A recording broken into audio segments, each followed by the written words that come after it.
Hi guys, I am Rouzbeh. Thank you for watching this video. Next week, new iPhone will be released, but without headphone jack. And with this video, I'll show you what you can do with this problem. I like my headphone and I don't want to change it. If I want a new iPhone, it wouldn't become connected.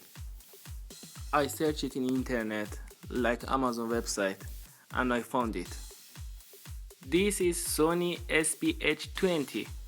The price is near 40 and you can't connect your phone without intermediate connection, so you need to use Bluetooth.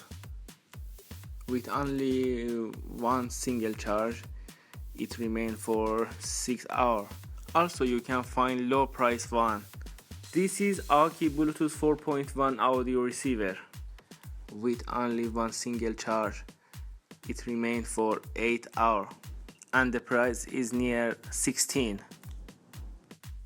You can connect your headphone to this device or you can use these jacks.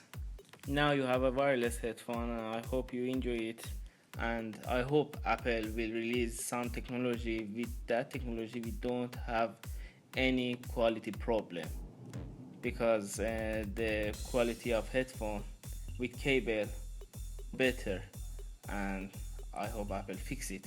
Thank you for watching this video.